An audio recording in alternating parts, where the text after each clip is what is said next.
Good morning, members of the tribunal, PhD candidate, and other attendees. The doctoral candidate, Ms. Nabila Rodriguez Valerón, summoned to this academic act for the reading and defense of her doctoral thesis, The Potential of Koku as a New Taste Enhancer in Food, has completed the doctoral program in gastronomic sciences, in which she first presented the research plan on November 11, 2021.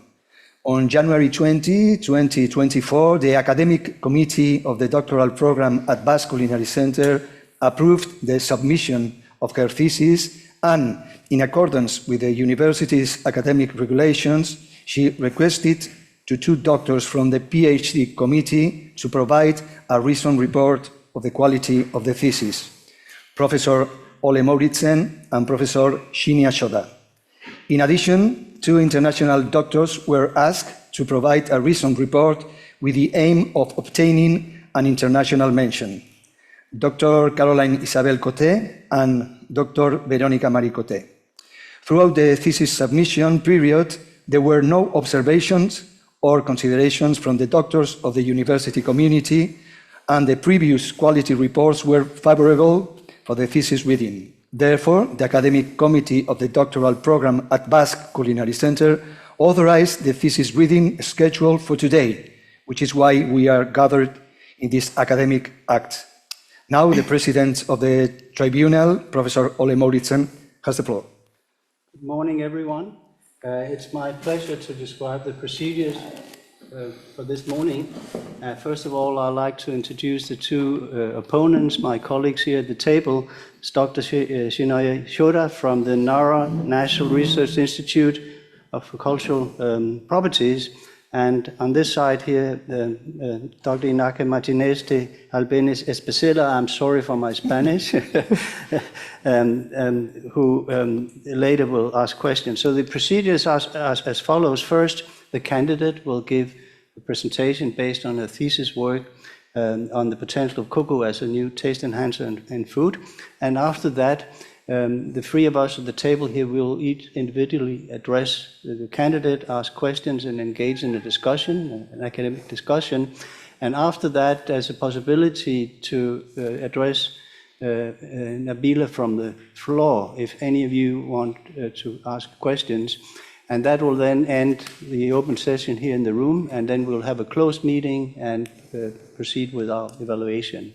But first, we're going to address the thesis topics. It's a pleasure for me to give the floor to Nabila Rodriguez Valerón to tell us about her thesis, The Potential of Koku as a New Taste Enhancer in Food. Please, Nabila. Thank you so much, everyone, for being here today. My name is Nabila, and I'm going to present my result from my thesis, The Potential of Koku as a New Taste Enhancer in Food, in collaboration with Harvard University and Technical University in Denmark. As you already know, the planet is facing a global climate crisis. This is a primary attribute to unsustainable consumption and production patterns, of which the food system is one of the major contributors. By 2050, the global population will be around 10 billion of people. That means the food production needs to be increased by 70%, placing pressure on food quality. If we want to continue producing food in this way, we need to use 1.7 planets to support the demand. Another problem that is currently in our food system is the food waste. A third of food produced for human is waste and lost every year. That means 1.3 billion tons of food is wasting every year. And this doesn't make sense because more than 820 million of people don't have enough to eat today. If we talk in terms of money, we are wasting every year 1 trillion of American dollars.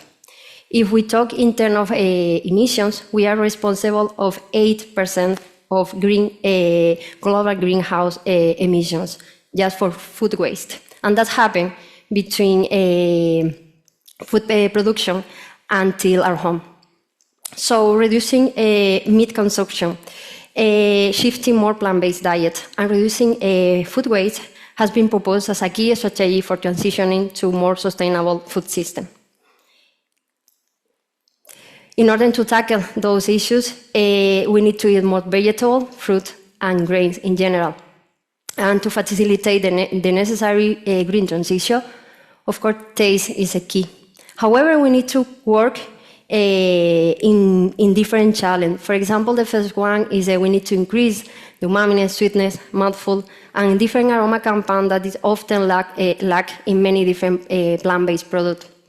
Also, we need to reduce a lot of components, like, for example, bitterness taste, and different of aromas such as beanie or green aromas. So for those reasons that I said before, we propose in this thesis a Koku sensation. And what is Koku sensation? Koku sensation is a Japanese word to describe food and drinks in general in Japanese culture, in Japanese cuisine. We can explain Koku sensation as a complexity, mouthfulness, and lingeringness, involving aroma, texture, and taste. There are a lot of knowledge about aroma, there are a lot of knowledge about taste. However, there is a lack of the connection between aroma and taste in order to describe the overall of Koku sensation. Recently, Koku has been very famous in a lot of different packaging around Japan to describe deliciousness food. However, there is a difference between, for example, vegetable and fruit has a Koku. Are delicious for Japanese cuisine. However, they don't have Koku. So maybe you are wondering how we can increase a Koku sensation. Koku sensation can be increased by heating, fermentation, aging, and of course, time playing an important role. In spite of Koku sensation involve texture, taste, and aroma, scientists, especially natural scientists, has been very, very focused in taste. When we talk about taste in Koku sensation, we talk about kokumi substance. Kokumi substance no evoke taste at all. However, we can modify or enhance different basic tastes, such as sweetness, saltiness, umami, but even fatty sensation. The first kokumi peptide isolate was a glutathione in garlic. In this research, we were focused in fermentation in order to understand all the kokumi peptide, more specifically in miso. For those who don't know what is miso, miso is a Japanese flavor made by fermenting the steamed soybean with salt and aspergillus oryzae, called in Japanese koji. So we established 4 different research questions. The first one is, can alternative grain and cereal byproducts produce kokumi peptides? The second one is, are kokumi peptides correlated with volatile aroma compounds? It is possible to reduce bitter taste by using an extra containing kokumi peptide.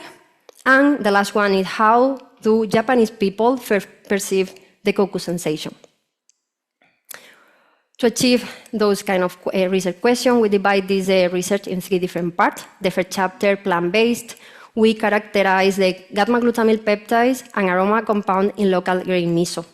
The second chapter, we were more focused in the food waste, we call upcycled, and we characterize the gamma-glutamyl peptide and volatile aroma compound and in byproduct miso, as well as the bitterness reducing in vegetable puree. And both chapter 1 and chapter 2 has been already published. The last chapter, chapter 3, Koku and Kokumi, we were more focused in the social part of the overall of Koku sensation. For that reason, we studied the cultural and social dimension of Koku in Japanese culture and in Japanese cuisine. So plant-based, in order to work in the first issue in food system, we were focusing in plant-based and how we can increase palatability in plant-based product through Koku sensation. So characterization of kokumi gamma-glutamyl peptide and volatile aroma compounds in alternative grain miso fermentation. We chose 2 different grains, sorghum. Sorghum is one of the most important crops in countries such as China, Argentina, United States, and even Australia. It's quite interesting because it's gluten-free, and the concentration of protein is quite high, 7 6 to 80%, mostly caffeine. The second one is barley. Barley is the fourth largest crop around the world, and it has been one of the most important grains in human diet since ancient time. And the concentration of protein is between 7 to 25%, mostly hordein. And the concentration of, the most important amino acid is a glutamic acid. So in order to address this first study, our experimental design was to make koji with 2 different strains, sorghum and barley. We used 2 different strains of Aspergillus oryzae. We made koji for 36 hours, 31 degrees Celsius, and around 80% of humidity. We make miso with 1 part of koji, 2 parts of grains, 4% of salt, and then we ferment for 12 weeks, and we took sample every 4 weeks. So the physical chemical parameter is a good indicator for tracking the progress of fermentation. We hypothesized that some of them could be related with the generation of kokumi peptide. To test this, we analyzed pH, redox, protease activity, color, water context, and reducing sugar. In this case, just pH, protease activity, and color were correlated with some kokumi peptide through the fermentation time. As we can see in figure A, pH and redox were negative correlation between each other and also correlated with one of the peptide, glutathione. This result suggests the natural oxidation through the fermentation impact in this peptide. Protease activity, figure B, we can see that the activity increased over fermentation time until a week and decreased at the end of the fermentation. This result suggests that the concentration of protein in the substrate played an important role in the generation of the kokumi peptide.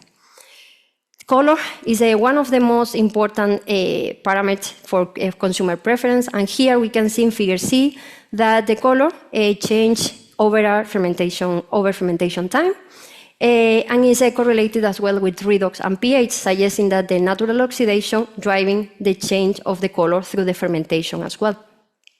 Go more into the kokumi peptides. We identified 6 different kokumi peptides. As I already said, glutathione was found in the third in oxidized form due to the natural oxidation that I previously said. Cluster analysis show as well that the substrate playing an important role because barley belongs to one cluster and sorghum to another cluster. Gamma-glutamyl valine-leucine is one of the most abundant compounds, followed by gamma-glutamyl valine-glycine, and that is very promising result because this has been previously studied as the most potent kokumi peptide. Then gamma-glutamyl phenylalanine and gamma-glutamyl valine. And lastly, gamma-glutamyl glutamic acid, that is the first time that has been identified that peptide in different fermented products. All of them has been previously studied in different fermented products such as sourdough, soy sauce, even cheese, different kind of cheeses, and even beer, for example. In order to understand the interaction between aroma and taste, that is two of the important factors in the overall of Koku sensation, we identified all the volatile aroma compounds in order to study and understand the interaction with the kokumi peptide. Here in this figure, we can see the clear negative correlation between kokumi peptide and volatile aroma compound. This result suggests that the natural degradation through fermentation with different amino acids impact in the evolution of the kokumi peptide, and of course, playing an important role in the overall of Koku sensation as well. More into the specific compound during the fermentation, we can see here in this heat map that the ester group was the most important group correlated with the kokumi peptide. We identified 102 different kokumi volatile aroma compounds. Just 47 were correlated with some kokumi peptide.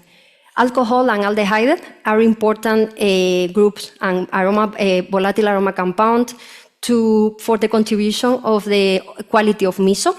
But for example, aldehyde, all of them, all the compounds are from the degradation of aromatic amino acids, such as leucine, phenylalanine, and valine. So confirming our correlation between aroma compound and kokumi peptide. But I would like to explain a bit about the ester compound. We identify 7 different ester compounds at the end of the fermentation in all the sample. The first one is responsible of a banana aroma, but the last 6 compounds were related with waxy, oily, and fatty aroma, suggesting that those kind of compounds are correlated with the fatty sensation that we can work in the overall Koku sensation as well. And then different alcohol compounds. All of them have in common that they are from the degradation of fatty acid. So again, we are confirming here that could be playing an important role in the fatty sensation through Koku. So as a highlight in this first chapter, this is the first time that kokumi gamma-glutamyl peptide has been identified in sorghum and barley, miso, both important cereal grains around the world, and these results suggest as well that we can use different substrates depending on the area that we are. So we are contributing to sustainability in plant-based product. The second one is a pH redox and color can be used to predict evolution of certain kokumi peptides in gastronomy, and that is one of our goals during this research as well. 47 volatile aroma compound correlated with gamma-glutamyl peptide. The correlation to many ester compounds suggests connection to fruity, sweet wasp aroma responsible for fatty sensation. And lastly, the new enzymes deepen our understanding of the complexity of the Koku sensation in miso fermentation, especially the connection between aroma and taste. The second chapter, we were more focused to understand the second and work in the second issue in the food system, that is food waste. That's the reason we were working with byproducts. So derivation of kokumi gamma-glutamyl peptides and volatile aroma compounds from fermented cereal processing byproduct from reducing bitterness of plant-based ingredients. We chose 2 different cereal byproducts. The first one is wheat bran. Wheat bran is a byproduct from milling, and it has a lot of nutrients, especially protein, up to 50%. And the estimation of food every year is around 15 million of tons every year. The second one is a brewery spent grains. That is one of the most important food waste in food industry. It's from the processing of beer. And the estimation of the waste every year is around 39.9 million of tons.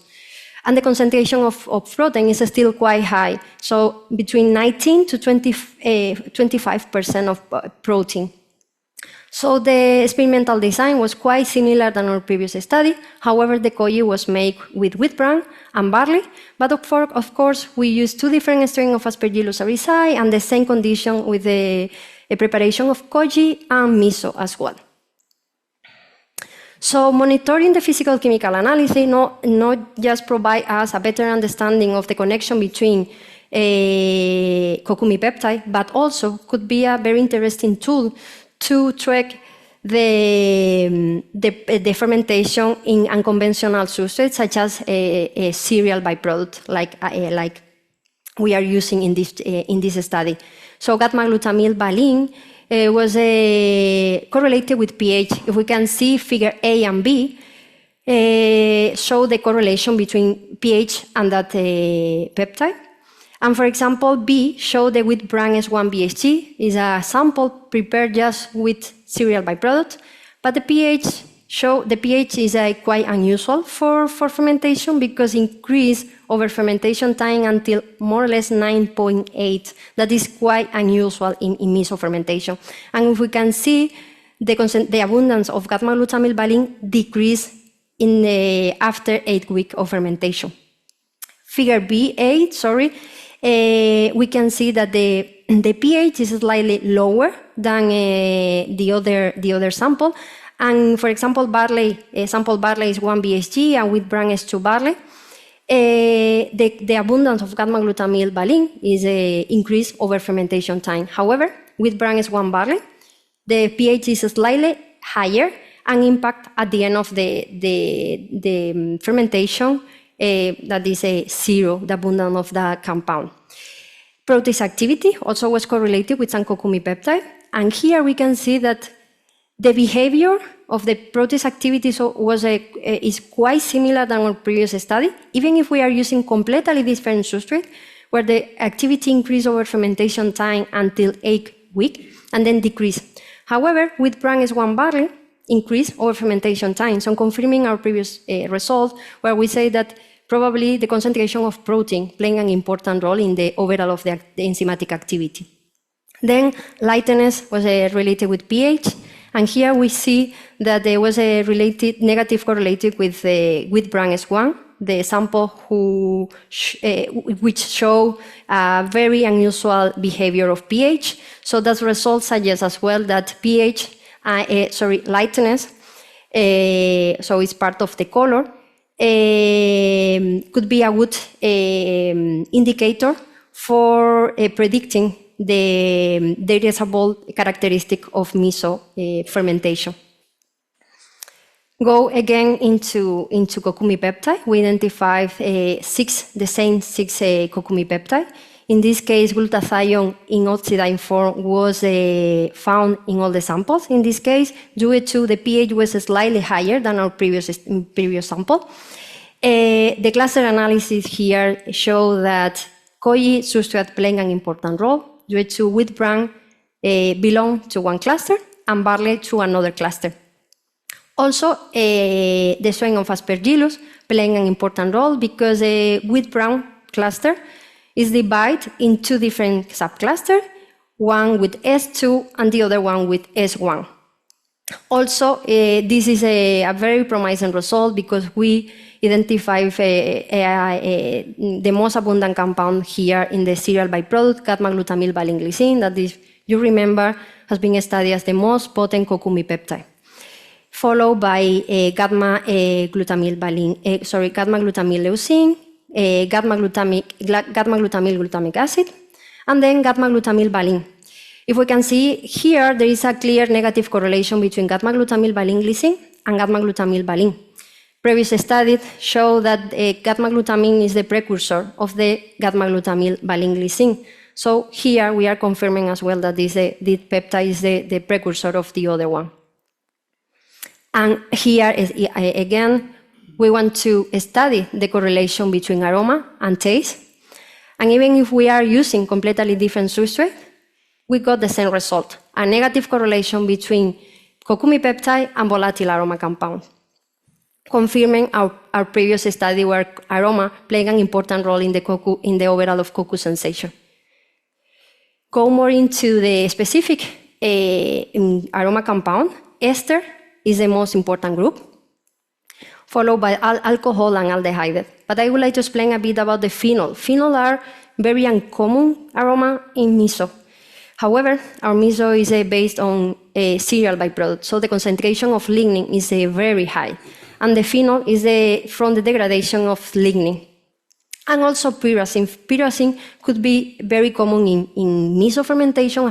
However, if we can see in the sample with bran S1 BSG, the sample which show a very unusual pH has the highest concentration of pyrazine, suggesting that the pH is involved in the Maillard reaction and accelerate that reaction through fermentation time. But again, I would like to be more focused in ester compounds. Even if we are using completely different substrate, we got the same ester compounds in this sample as well. All of them responsible for oily, acid, and fatty aroma. And then phenol as well, because of the concentration of lignin in our sample. So these results suggest again that ester compounds are related with the overall of koku sensation as well. The last part of this study was to study the bitterness reduction. So we did a sensory analysis where we chose a endive, and we made endive with white endive because they are quite bitter. And then we make a miso extraction. We add 20% of our miso extraction into each sample, and we reject the wheat bran S1 BSG. due to a very unpleasant aroma that could be very unsafe for consumer. But we add in our sensory analysis a control where we add, instead of miso extraction, we add 20% of water. We measured the intensity of bitterness, aftertaste, coating, and sweetness. And we got a very promising result. We can see here in figure A, bitterness and aftertaste have a significant difference between samples. Barley is 1 BHG was perceived less bitter, followed by wheat bran is 1 barley, and wheat bran is 2 barley. If we see in figure B, barley is 1 BHG is the sample which has more abundance of kokumi peptide, followed by wheat bran is 2 and wheat bran is 1. And maybe you are wondering why wheat bran is 1 was perceived less bitter. If we go more in detail with the specific compound, wheat bran is 1 show a highest abundance of gamma-glutamyl valine-glycine, the peptide, the most potent kokumi peptide. So here we are confirming that this kokumi peptide playing an important role in the reduction of a bitterness sensation. As a highlight in this second chapter, this study demonstrates the possibility of producing gamma-glutamyl peptide through miso fermentation of 2 common cereal byproducts. Extract from miso that were rich in kokumi peptide reduced to the bitter taste in vegetable. These results show a great potential for revalorizing food production byproduct through fermentation by creating flavory products that can enhance the palatability in plant-based products. The last chapter is called Koku and Kokumi, and we want to understand Koku sensation as an overall, including traditional knowledge from Japanese culture and Japanese cuisine. For that reason, I did my social research, my qualitative research, and I would like to spend a few seconds to explain a bit my qualitative research design, because it's something that was one of my challenges that I faced during this part of my research. The first step was the objective and research question that is very similar to natural science. However, the second step was to be more focused in the design of interviews, participant of information and participant consent.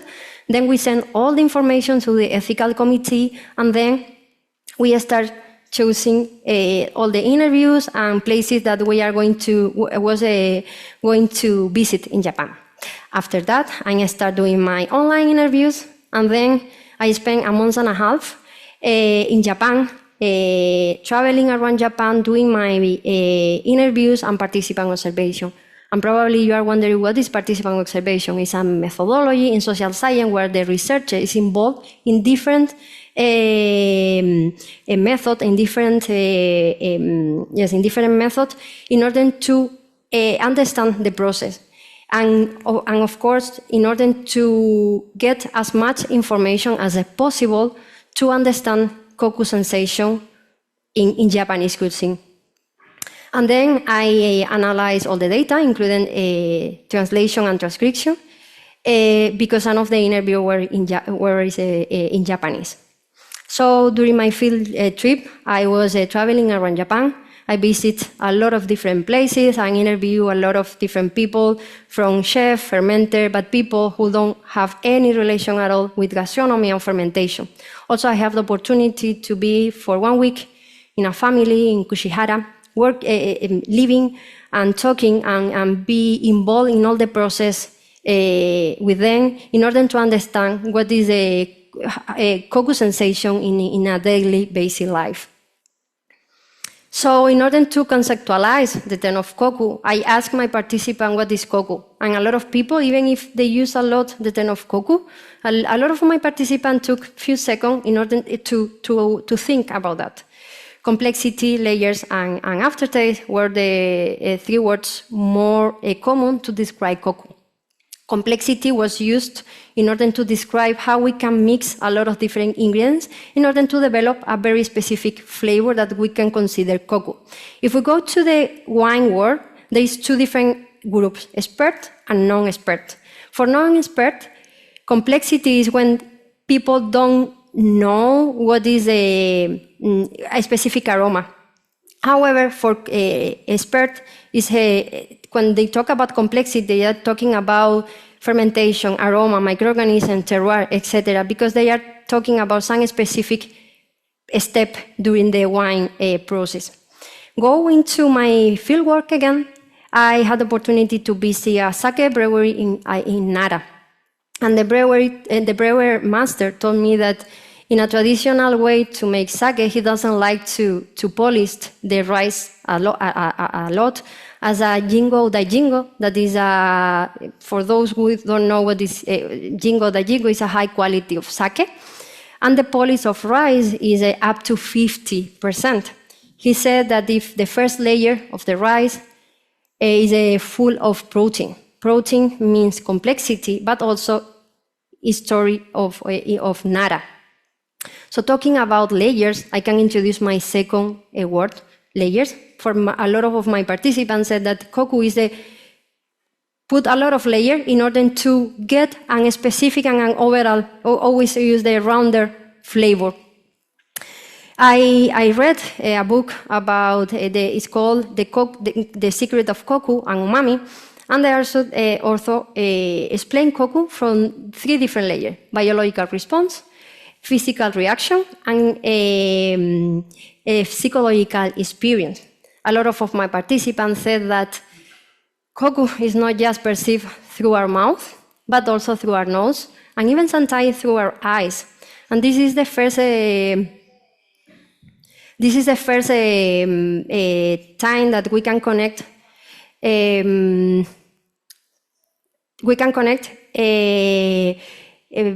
our social science with our natural science, because as I already said, taste and aroma are connected. And my participants say that aroma playing an important role in the overall of Koku sensation as well. Talking about aroma and taste, I can introduce aftertaste. Also, is a very important attribute to describe Koku for my participants. Aftertaste, they said that it's so important to feel Koku, and it's the connection between aroma and taste as well. So I took different thoughts in all my interview that we can visualize very well the term of Koku. For example, the first one, if I liken the sense of taste to the sense of hearing, it is like the section of the orchestra that support the main melody by filling the background space. My participant is talking about complexity, talking about different layers to describe the overall of Koku. The second thought was like eating a piece of nice chocolate to make people comfortable and happy. In this case, my participant is talking about the third layer of Koku, psychological experience. And here, what is Koku richness? Is Koku the harmony of sweetness, umaminess, bitterness, saltiness, and acidity? Japanese people like the harmony of the 5 elements, just as Sailor Moon is made up of 5 girls. Talking about how we can mix different ingredients, talking about complexity, and how we can mix a lot of different ingredients in order to develop another completely different flavor. In order to contextualize the term of Koku, I asked my participant which kind of method we can use in order to increase Koku sensation, but also which kind of dish we can visualize very well what is Koku. And of course, all of them said fermentation, but also Maillard reaction and boiling, more specifically simmering, because time for my participant is important to develop Koku sensation. One of the examples that always they use was the hacho miso. Hacho miso is a miso from a specific area in Japan, and the fermentation is over 2 years. During 2 years, all the microorganisms involved develop a very unique flavor that is hacho miso. We cannot describe. That is a perfect example to describe what is Koku for my participant. Also, Japanese curry, miso, and ramen were 3 dishes very well to describe Koku sensation in a dish. Koku and Kokumi. During my last 2 first chapter, I realized that a lot of people use the term of koku and kokumi in different way. And for me, it was a bit difficult to understand, so I asked my participant, what is koku and kokumi? And my result suggests two different groups. People who has been living abroad and more close to academia, and people who live just in Japan. For the first group, koku and kokumi are different, of course, but kokumi is more a scientific word. And people used koku and kokumi when they don't know the meaning of koku and kokumi in Japanese language, for example. For my second group, for those people who has been living just in Japan, they said, kokumi doesn't make sense for me. If we go more into the etymology of the term of kokumi, in Japanese means taste. And for them, koku is not a taste, it's a sensation. That's the reason they said, probably it's a scientific word that we don't know, but for sure, they are completely different. So people are using koku and kokumi in different ways. Koku is a koku sensation, and we talk about kokumi is when we talk about taste, kokumi substance. Another question is the socialization of koku. During my participant observation as well, and in my interviews, I asked for my participant if koku is used for example, chef, we use more koku than fermenter, or people in general used the term of koku. And all of them said, no, there is no a pattern to use the term of koku, is using for everyone. However, it could be very individual. I analyze all my data in order to understand the way that they describe a koku sensation. Language is a very important for human to describe a sensation, but also the act of eating is a ritual where people are always share information all the time. So the perception around, in this case, koku sensation is always changing all the time. Here, the cluster analysis shows that there is two different clusters. The first cluster is just female, and the second cluster is divided into two different subclusters. The first one with female, and the other one with just male. If we go more in detail, there is a female, Japanese, and then the Netherlands, for example. So those female who has been or live in Netherlands or in another country, and they are very, very close, suggesting as well that the place that people live shape the perception and the way that we describe the sensation as well. Also, during this part of the study, we want to understand why people use the term of deliciousness when they're talking about koku. There are three different main ingredients that all my participants was telling me: fat, protein, and carbohydrate. If we go into the natural science, all of them are very rich in energy. If we combine in gastronomy, all of them, we can create a very nutrition staple food with rich of energy. This result suggests that koku could be involved in the evolutionary pressure to detect a rich energy source in our environment. Also, nowadays, the economical factors and social culture perpetuate this preference. Also, the combination of all of them are very related with satisfaction and satiation. So that result suggests that that's the reason we can use the term of koku as a delicious in many different ways. And this as well, we can use and extrapolate to many different cuisine around the world as well. And then, after the overall of this study, I really want to add something else to the three layers of koku: biological response, psychological reaction, and psychological experience. Biological response is very collective koku sensation. Why? Because we have all the human beings, all the mammals, we have the same mechanism in order to perceive in our brain the sensation. However, psychological reaction, aroma and taste play an important role, where our experience around food also is important. So that is a bit more individual. And of course, psychological experience. as one of my participants said, like eating a piece of chocolate that makes people comfortable and happy, but not all of them are comfortable and happy eating a piece of chocolate. It depends on our experience around that product. So it's a very individual Koku sensation. So as a highlight in this study, the participant described a sensation of complexity, aftertaste, and layer that is associated with various Japanese dishes, including miso, ramen, and Japanese curry. Participant emphasized the role of time, which can result from cooking processes such as heating or fermentation. And lastly, the socialization of Koku involves two main factors that affect its perception: gender and place. As a conclusion, this study used natural science and social science in order to understand the complexity of Koku sensation. We believe that we can address social challenge and community response to food system issues will require multi-phased approach for effective solution. Of course, with this approach, we can open new areas of research, new ways of thinking, with new methodology and also new research questions.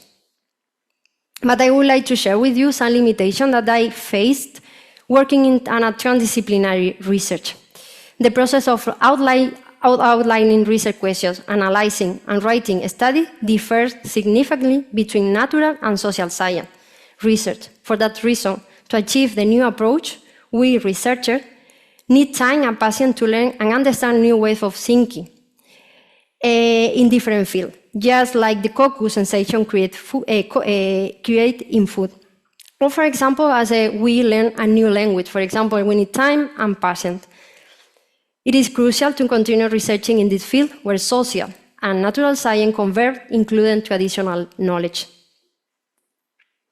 As an overall of the conclusion, we show that the traditional miso process with different sources can produce kokumi peptide, promoting plant-based diet, and Koku sensation can address taste issues in plant-based and upcycling products. The second, aroma playing an important role for my participant, and the analytical method showed some correlation between volatile aroma compounds and kokumi peptide. Also, fat increased Koku sensation, according to my participant, and kokumi peptide were associated with high levels of fatty acids, ester, and might be explained the characteristic of the Koku sensation, like, for example, aftertaste and coating. The combination of fat, sugar, and protein that increase Koku sensation might be explained the characteristic of deliciousness due to the evolutionary pressure for high energy source. Koku perception is shaped by gender, origin, and living experience outside Japan.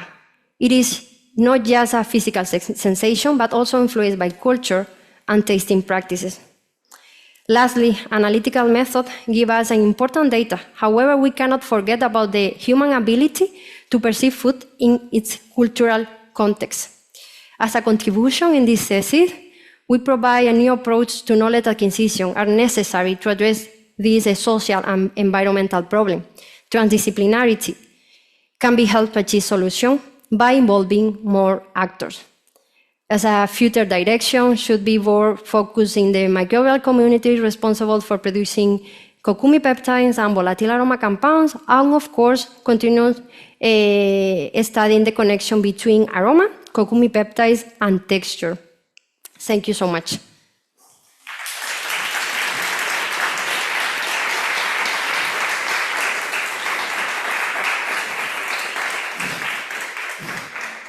Thank you very much to the doctoral candidate for presenting her thesis work. And now it's time to get questions and engage in discussion with panel members. So first I'd like to give the floor to Dr. De Albéniz Espeleta, who's going to, as the secretary of the panel, ask his questions. Please. Thank you, Mr. President. I'm going to make some comments rather than questions. First of all, I want to congratulate you, Nabila. Felicidades for reaching this milestone of your academic career. I also want to congratulate your supervisors for their excellent work. This is my first thesis in gastronomic sciences. Therefore, for me, it is almost a founding act And I understand that in a certain way, it is also for the master. So congratulations then to the master program, especially to Juan Carlos. Well, this is obviously an academic act and therefore has a ritual nature of public recognition of your new status as doctor. The best way to pay tribute to your work is to criticize it, to present objections that serve to improve it, to suggest possible future developments of a research that has an enormous potential, in my opinion. Therefore, take what I'm going to say from this side of the table as a sign of respect and a recognition for someone who will soon be one of our peers, our equals. In my intervention, I'm going to give an almost symptomatic account of my reading of the thesis. To be honest, there have been parts of the thesis in which I have not understood a word. I was completely lost in translation. However, the experience of ignoring something is always an enriching experience because you realize what is you know you don't know, but also what is you didn't know you knew. These are the nutrients of the transdisciplinary experience: what is known, what is unknown, and what is unknown that is known. I'm going to tell you how the thesis has challenged me. First of all, it has challenged me as a social scientist, especially the third chapter, in which a researcher like you, with training in natural sciences, has the courage to turn to a discipline that is not her own. For this point of view, this is an interdisciplinary thesis in which sociology is just one of the disciplines mobilized. This is not very common anyway in the academic world. Fortunately, it seems more common in gastronomy, maybe because it has very recent scientific credentials. Being such a young science, gastronomy has the virtue of emulsifying institutionalized disciplines that normally ignore each other. I remind you, Nabila, as students of the Master in Gastronomy Science program. Fortunately enough, you were not one of those who turned her heads toward the windows when I spoke about the sociological dimension of gastronomy. Now, in this thesis, you demonstrate that the amplitude of your thinking has led to broaden your vision of the research topic. The composition of this thesis tribunal is a clear proof. So, congratulations again for that.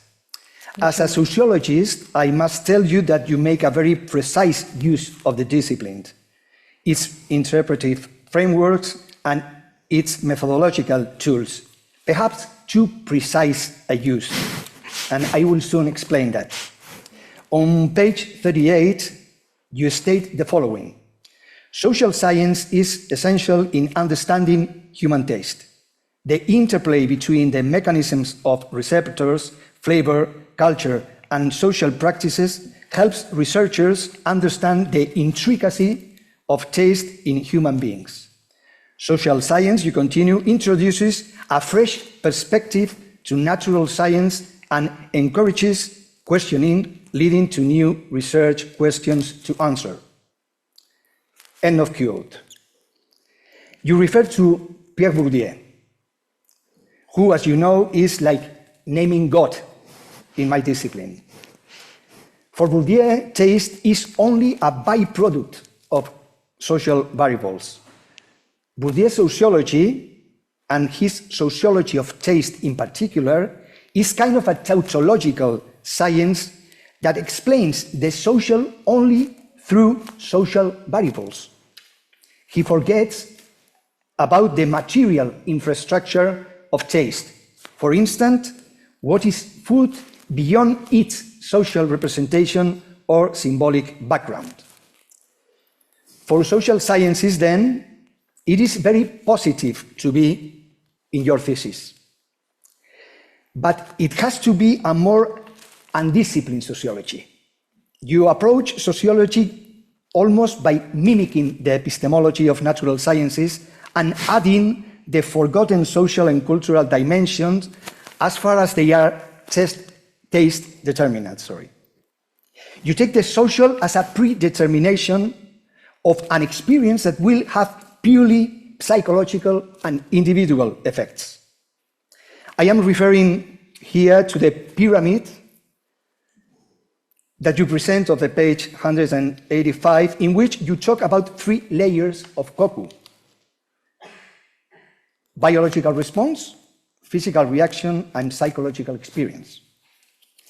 Unfortunately, Nabila, you have arrived at sociology in a time of a severe questioning of its object.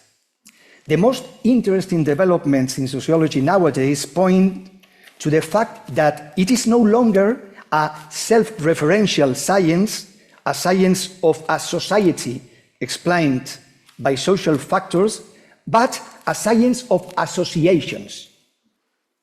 A science that has as its object the way in which things are associated, whether social or not.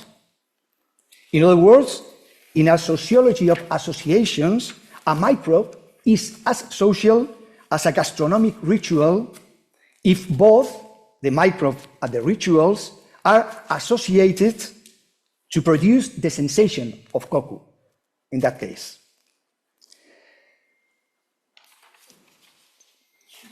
But your thesis has challenged me also as a gastrologist.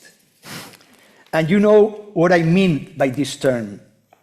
From a gastrological point of view, your thesis aims to be not an interdisciplinary thesis where various factors come together in the Koku experience, but rather a transdisciplinary one. Your object, Koku, is in the middle, and each discipline is linked to it in its own way, but without monopolizing the object. Some disciplines treated Koku as a substance. For example, the natural sciences. Others as a sensation. For example, social sciences.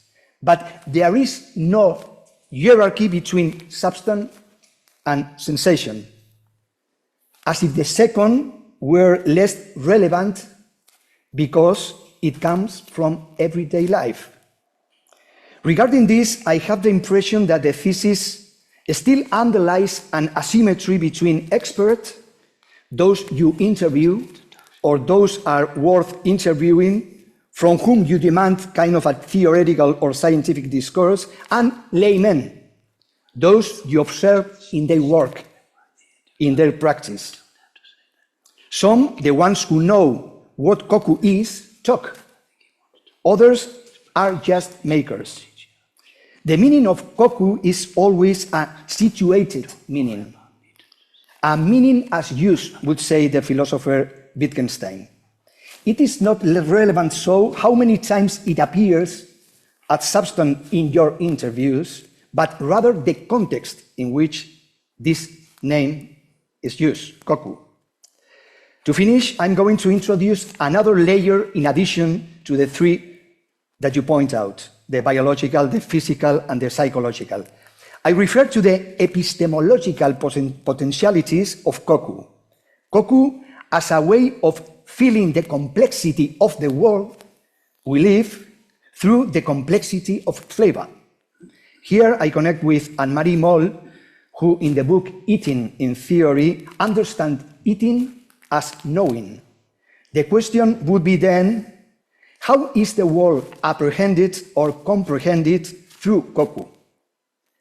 At the end of the thesis, you yourself suggest it.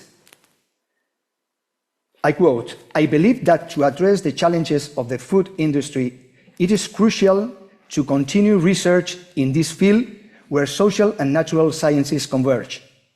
I believe that as researchers, we should not overlook the human ability to describe and experience food.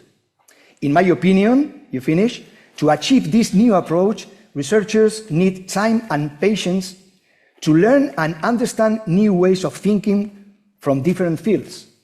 just like the koku sensation created in food. I repeat, just as like the koku sensation created in food.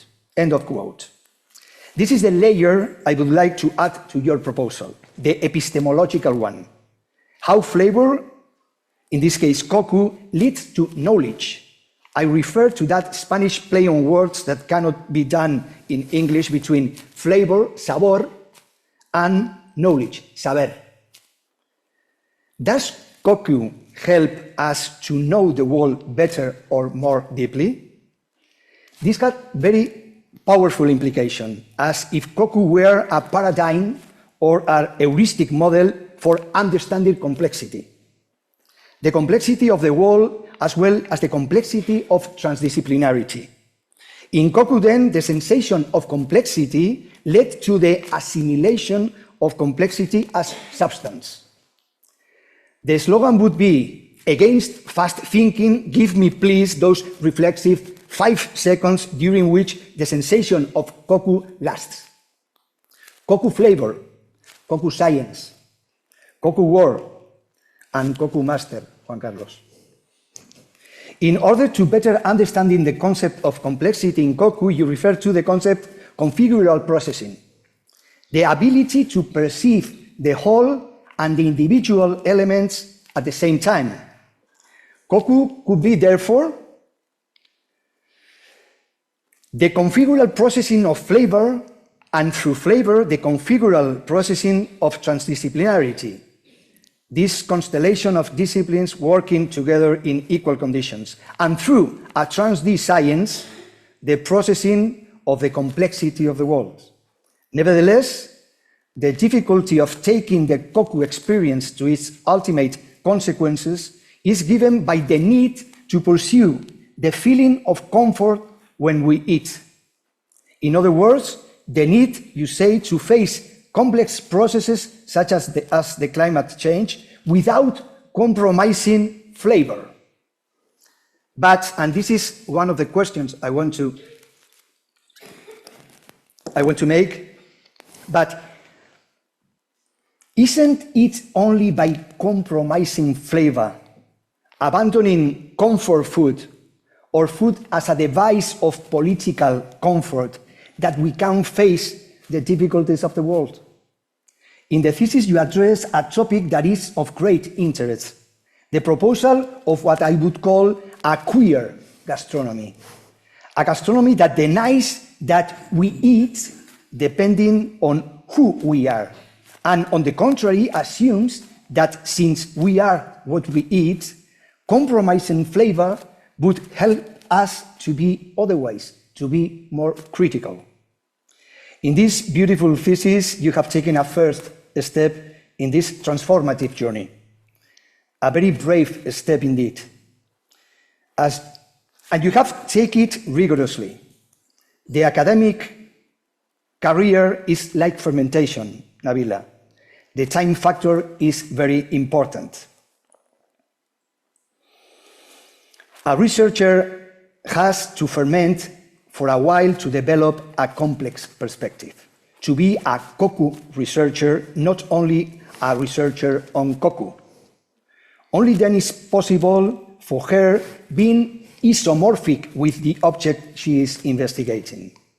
Let's not think the other way around, that the object is always under our control. That would be a demonstration of arrogance. To avoid this danger, you have made the smartest decision. As in fermentation, you have incorporated organisms foreign to your habitat, such as the social sciences, to take your research into the territory of complexity. So congratulations, felicidades for that. And just let me read in the 2 questions I want to make, okay? Because I know that it's been a little bit complex, but I was trying to explain. So the first one would be, to what extent not compromising flavor limits the epistemological and political potential of koku? And the second one is, based on your experience in the thesis, what are your recommendations to go deeper in gastronomic sciences, and especially in its transdisciplinary agenda? Thank you so much. When you said that in my thesis, you can read that I applied my natural science background into the social science, I agree, and I completely mad with myself because the limitation of the research in the last part was myself, because we need to think in a social science. And talking about the flavor and political aspect, I continued writing my article, and I'm reading and researching a bit about the political weight of Koku sensation as well. And there is a term, it's called molecularization, where politics is a huge sensation, like for example Koku, in order to just explain in a very specific Kokumi peptide.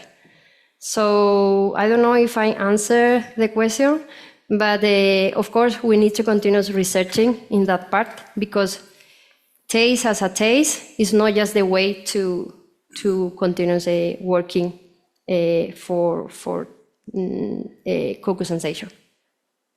And then the second question, first of all, passion. That's something that I explain in my thesis, because we think from natural science we know everything, and I realized that I know about my background, about chemistry, and my brain is thinking as a natural scientist. So for some people who want to continue working in transdisciplinarity,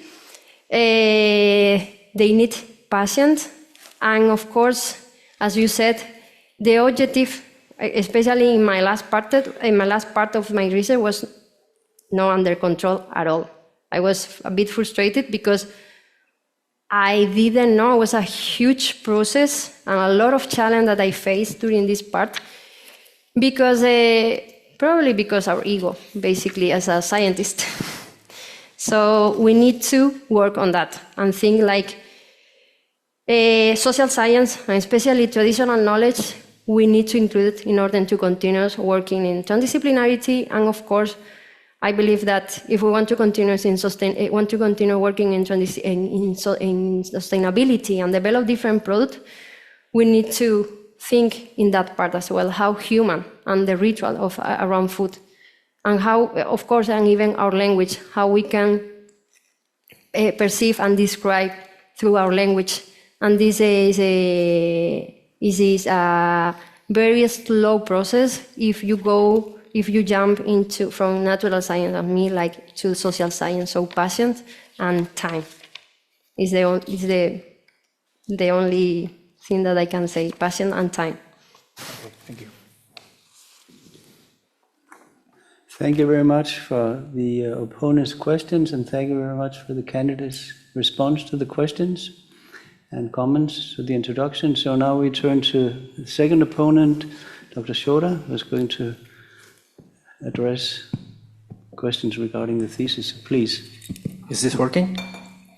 Great. Are you ready, Nabila? Oh, take your time. No. Okay. So please don't be afraid, because mine is rather short, especially compared to the duration of my flight to get here. So to begin with, I confess that I have enjoyed so much reading this. I printed out, actually, this is page by page, putting this copy in my bag all the time during a few weeks when I travel somewhere. So it became my friend.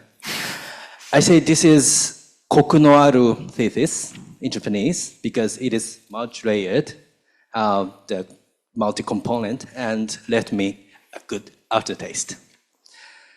So this thesis is highly ambitious and successful by integrating different aspects of gastronomic science, both from the natural and social scientific perspectives.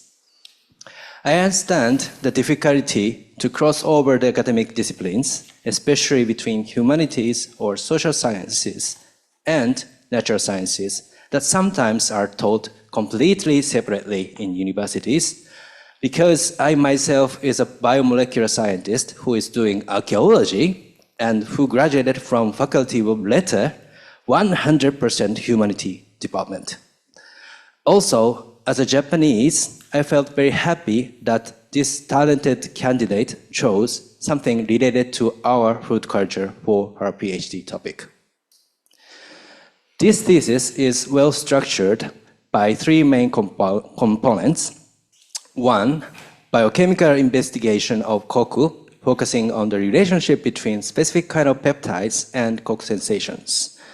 Second, also biochemical investigations, but rather application one, focusing on upcycling fermentation experiments. And the third, sociological investigation of koku sensation of Japanese food culture. All these elements play important role to make good sense of this thesis. I appreciate the authors and her advisors' effort and ability to make it into this figure. For completing my role as external reviewer, I would like to make some very basic questions. I am going to make several questions and comments, but you don't have to be nervous to memorize them all, because there are only three that I would ask you to answer, and I will repeat it in the end, so just relax. First one is what is the definition of miso fermentation, which is the key in chapter 1 and 2. Grain fermentation using Aspergillus oryzae itself is so ubiquitous and not limited to miso in Japan. So usually we assume use of soybean to call it as miso. I would like to know if there is any scientific definition of miso fermentation in gastronomic science. And in chapter 3, you use the software such as, this is different one, software such as Whisper API or NVivo that I'm totally unfamiliar with. I believe we call it, or we call them as AI, artificial intelligence, and I am curious to ask, what is the benefit to use AI for processing social scientific data, as well as drawbacks, any drawbacks or uncertainty about this? This is only because of my ignorance. On the page 146, sorry to be specific, you introduced the interviewees from variety of countries. Did all of them understand what koku means? Or did you need to explain what the term is? If so, didn't it affect or give any bias to their answers to your questions? On the page 152, I read it very carefully. A monograph called The Secret of Koku and Umami is introduced, but it is not in the reference list, sadly. I think this must be included in. It was also crucial to your presentation today, showing 3 layers of koku, so please include it if you can, but it's already nicely, printed. More. On the page 156, maybe it is misspelling to write, but just in case you and the audience could be confused. So it says, it is difficult to say koku as long as we deal with human sense. But in this case, koku must be replaced by kokumi. So it's difficult to say kokumi as long as we deal with human sense. As far as I understand, if we call koku sensation as kokumi, it must correspond to specific receptor on human organs and treated similarly to other taste perception like sweetness, bitterness, saltiness, sourness, or umaminess. But so far it is not the case. So that's why we don't call it koku as kokumi. It is a kind of misleading to perceive it as a single perception of taste. That's the point. I will skip the very tiny points like typo or something, but I will tell you later. So finally, I would like to ask the future prospect once the candidate become a PhD and develop a research. Firstly, how will you integrate Koku element to existing food varieties in different parts of the world? For example, can notorious hamburgers be good food for the earth and human societies by introducing plant-based meat with full of Koku elements? Or fundamentally, do you think the idea of Koku can be compared to something in other part of the world, as you slightly mentioned about Spanish example? More than that, my honest request is to seek more about Japanese food, as once you started exploring our food culture in a unique way. Have you looked into Shojin Ryori, Buddhist cuisine, the typical plant-based culinary culture in the temples? Have you considered to look at different areas in Japan, such as northern and southern Japan? Even the most fundamental umami taste of Japanese cuisine is the harmony between northern kombu seaweed and southern fermented bonito. So I believe larger area must be investigated for Koku studies as well. Additionally, there is a good example of upcycling fermentation waste as well. Rice bran pickle is one of the most popular homemade fermented food, and there are more to explore. Of course, I am more than happy to run this marathon with you. So congratulations again to the candidate and her supervisors. Thank you. I promised to repeat my question, sorry. Okay, so there are three questions from my side. And the first one is there any definition of miso fermentation? And do you like it one by one, maybe? Maybe yes, it's much better. There is no perfect definition in gastronomic science about food. That's the reason I use the definition from Japanese cuisine, that is miso is a fermented beans with salt and aspergillus oryzae, and that's also the reason that I name my sample as a miso process. I use the process of miso because using the specific definition from Japan, we know that our sample were no miso at all, because it's with sorghum. Some of them could be with barley, but with bran and also brewery spent grains, of course, according to the definition of a Japanese definition, is no miso. That's the reason I use the term of a miso process. But there is not a real definition in gastronomic science. Especially in Western culture, a lot of people use the term of miso in many different ways because there are no clear definition. And normally, in our case, in our research, we took the definition from Japanese culture and Japanese cuisine. Thank you. Maybe we can discuss a little more, because today I brought special shoyu for you, which I'll give it later. But shoyu has a very similar process of fermentation based on very similar ingredients. So maybe we would better to have clear definition about what you mentioned by miso or maybe piso fermentation or something. So yes, this is my comment. Thank you. Second question is, what was the benefit to use AI system to interpret your social scientific data? I use artificial intelligence in Whisper program. Whisper is a program from ChatGPT to transcribe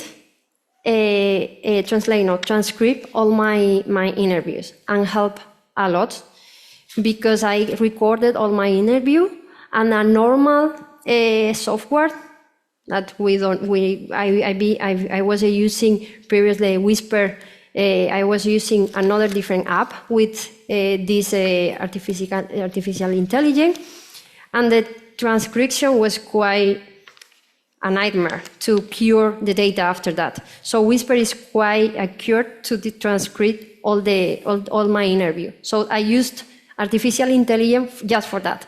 And in vivo is a software to analyze the qualitative data, as for example, RStudio for quantitative data. It's not using artificial intelligence at all. Yeah, but help a lot because it's quite precise for the transcription, especially for an interview that was some of them even 2 hours. Yep. Thank you. That's perfect. Makes sense. Now I realize that why you use it. Thank you. And the last one is a bit technical, but so you got variety of the interviewee from variety of countries. So did all of them understand what koku means, or if you explained something to them before the interview, did it give any bias to the answer of the interviewees?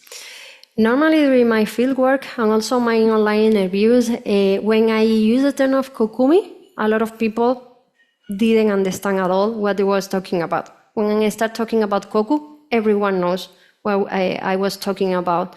That's the reason I normally I'm using kokumi, and a lot of people say, I don't know what this kokumi means. And then I start saying koku sensation. So when I start talking about koku sensation, they start understanding about what was my research about. So I didn't have to explain about what is koku because all my participant knows. But of course with kokumi was nobody knew. Oh, a lot of them said could be related with koku, but it's the first time that I heard the term of kokumi. Great, thank you. She answered perfectly, I think. Thank you very much, Dr. Shioda, and thank you, the candidate, for responding. And now I'm the last one, and we've been told we can use as much time as we want.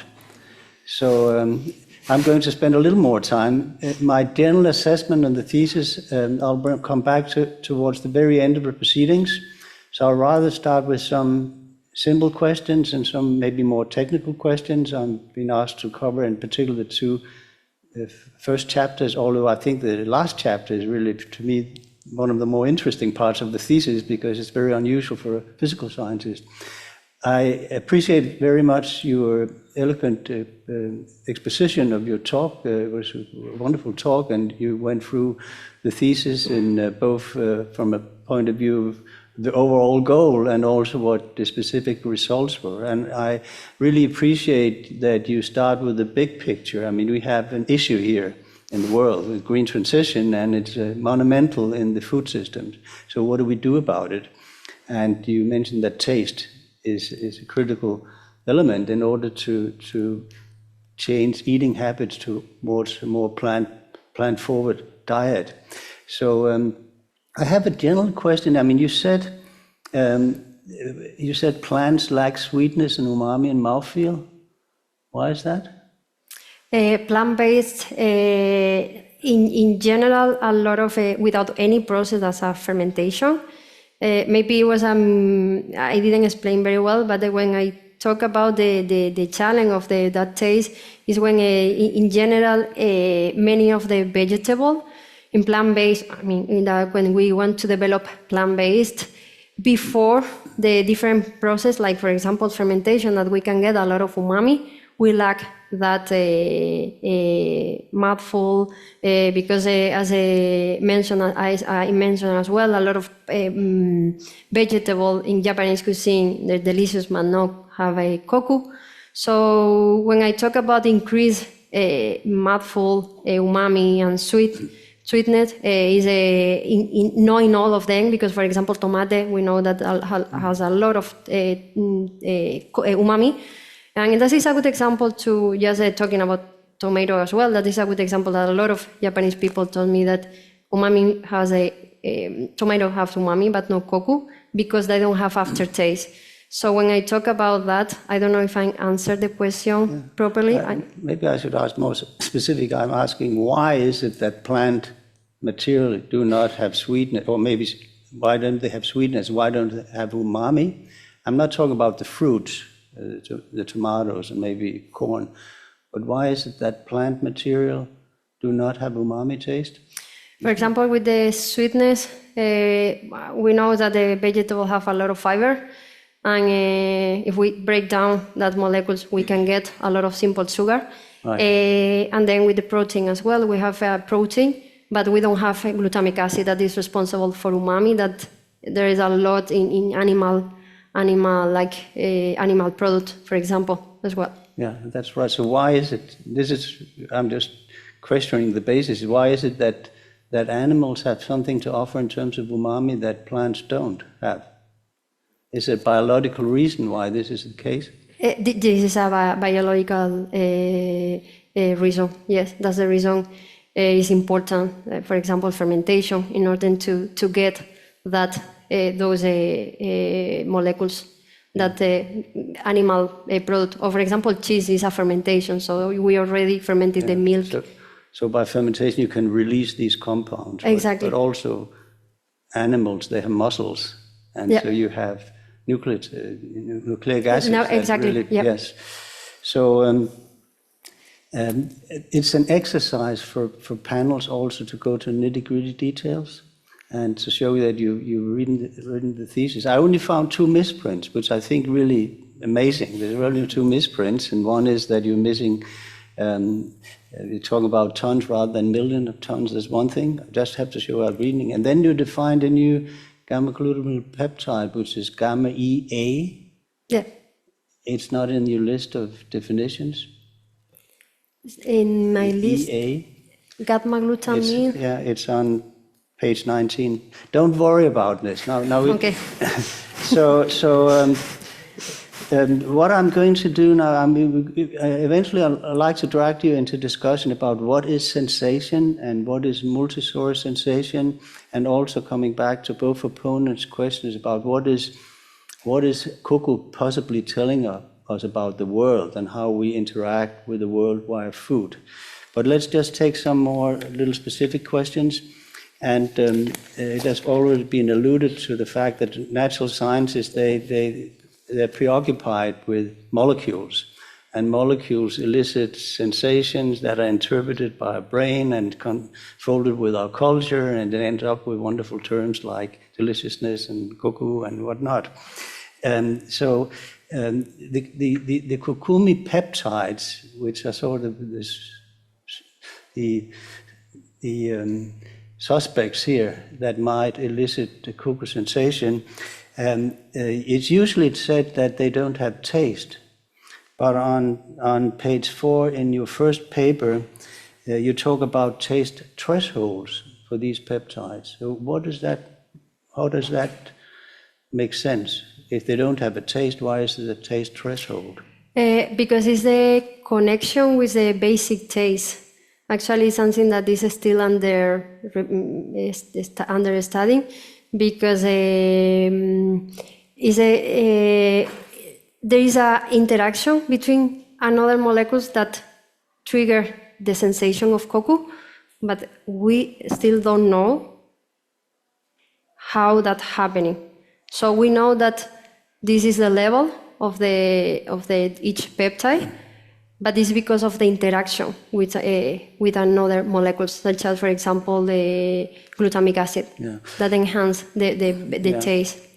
So it's somewhat more complicated that, say, sugars elicit sweet and glutamate umami. And that sort of brings me to the question is how to train panels on kokumi, which I know is something that you've been worrying about also in the second paper. So usually when we train panels on basic taste, I mean, that's quite easy to do. It's much more complicated with umami. So I wondered if you could make some comments about how would you train a panel on the koku sensation using a sort of very well-defined system where you may have a soup broth with a certain profile of basic taste, and then you add a substance that is supposed to elicit kokumi. How would you train a panel to do this? That is a good question, because a lot of people ask me to train a panel about kokumi, and we cannot ask about kokumi because nobody knows what is kokumi. So in my opinion, To train a panel should be or a specific attribute like complexity, aftertaste, and lingeriness, but also I think it's much interesting if we study through koku sensation or kokumi substance, how we can increase the palatability, or how we can increase, as I did in my thesis, how we can decrease bitterness. So for me, it's much more interesting to train a panel in basic taste or a specific attribute as a complexity, lingeriness, and aftertaste, more than ask about what is this product have kokumi or not. That a lot of people ask me, because when they ask for participants for the panel, what is kokumi? Nobody use the term of kokumi to describe something in the product, because they don't know. So I think it's much more interesting to use a kokumi to explain the basic taste and the different attributes around kokumi, but not just about kokumi. So it's sort of an added sensory attribute on top of something that the panel obviously can be trained on. I got that. Exactly. So coming to bitterness, which of course is a huge issue when it comes to helping people eat more green, because a lot of greens, say cabbages, they have a certain natural bitterness. So when you describe how the kokumi or koku sensation can help dampen bitterness, you're a little bit unclear as to how it affects bitter receptors. Some places you see, and I can indicate that in the text, but maybe we just take it as it is. I mean, some places you seem to indicate that it's affecting the bitter receptors, and other places you seem to indicate that it's dampening the sensation of bitterness, which is different. So what is your opinion about that, or what is known about those substances that your wonderful glutaminyl peptides, how they affect bitterness? Do they interact with the receptor, or do they interfere with the sensory perception of bitterness? In my opinion, Yes. I think it's in the receptor, because the sensation, for example, as the results show, the aftertaste is completely different between sample. So I think it's the perception of a koku sensation is more in the bitter receptor, but it's something that of course need to be studied in deep. And I think it's also a mystery with umami. I guess no one really knows. I mean, if you take a little bit of MSG and put in your coffee, it's certainly not going to remove the phenyl compounds, but your impression of the bitterness is very different. And I think this is also what I guess the industry is chasing, looking for these peptides. If there's a way you can help taking off flavors and bitterness from food products, it's a great achievement. And it's also, of course, very helpful to people who want to eat more bitter vegetables. Concerning the two scientific natural science papers, you use statistical analysis to see if there any relationship between production of the peptides and then various physical chemical parameters. And you use the word correlate, and it's a word that is quite often misused, because it's not, I'm not saying you're misusing it, but I'm going to ask you what you actually mean. And you see, you find a correlation, you do something here, and then there's a seemingly effect, but it need not be causal. So could you say something about what are you prepared to say about the mechanisms? For instance, give an example, you say color can be used as an indicator. And of course, what you're looking for is something that has predictability. That is, you have a parameter, and you look at that, and then you can relate it to the production of peptides. Do you have anything to tell us about mechanisms here which you haven't written in your thesis? Mechanisms about the For evolution. instance, why is color affected by peptide production? Is that a causality, or it's just a trait that follows something else, which we don't know what is? The color was not related, very specific with the Kokumi peptide, but instead was related with pH, and pH was correlated with the Kokumi peptide. That's the reason I use that parameter, because it's a quite simple parameter to use in gastronomy, in a normal kitchen.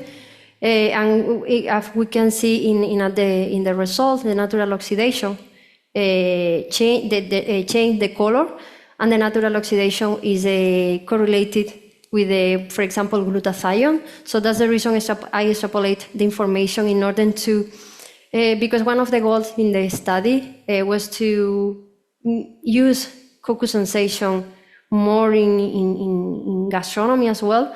So not in gastronomy, in the kitchen. So this is a simple tool to see the relation. But this a color was related with pH, so that's the reason I extrapolate the information from pH to color. Yeah. And do you know what the mechanism could be? One thing is that there is a correlation, but why is this correlation? For the pH and color? Yes, or the pH and production of peptides. Do you know the understanding? I guess there must be an enzymatic reaction that is pH dependent. And the oxidation change more reddish the overall of the color in the fermentation. Okay. And then I have one last specific question before I have a few general questions about the last chapter, which I really curious to hear your opinion about. That is, you use a real hate vegetables as an example, the endive, which is what people pull out. This is something that is very, very bitter, and can you do something about that? And I just noticed that, and as you rightly write here, that the taste sensation of endive is because you have the glucosinolates. And you talk about bitterness. I would have thought this was chemostatic action. Chemostatic action, a trigeminal sensation. The endive, the glucosinolates, which is broken down by enzymes into isothiocyanates. Sorry about the chemistry. So you call it bitter, but and you don't talk about it as a chemostatic effect. Do you understand what I mean? No. You know, No. I mean, these cabbages, and also to some extent onion, the same with wasabi, horseradish. You have the glucosinolates, and then you have enzymes that break these down, and then you get this pungent thing, and particularly find it in wasabi. I think it's probably the same here. Okay. And I wouldn't call that bitter. I would call it irritating, burning. Okay. I know what you mean. Okay. Honestly, I didn't know, but of course, is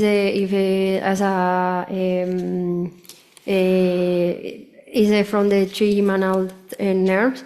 But I didn't know. I thought that was more related with the glucosinate in itself. Okay.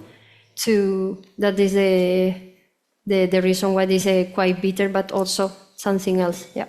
Okay. So then finally, and we had a great discussion just before coming here with the panel members about the combination of different parts of the thesis, and where we hear from different food cultures, and you were exploring sort of the cross-section between different food cultures using your different techniques. And eventually I'm going to ask you what you mean by sensation. And I noticed you only use the word multisensory or multisensory processing or perception on page 133, I think, again, and then later at 152.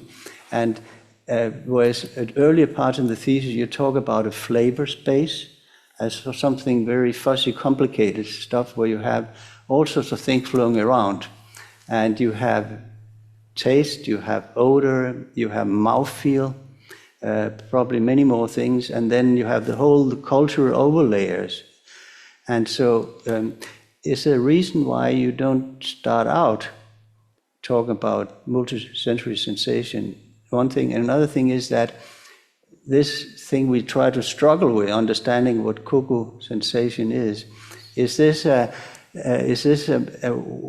just another word, if you permit me, for something that is so complex, interaction of all sorts of sensory cues on different time scales? You talk about layers that also indicate different, dynamics during the sensation.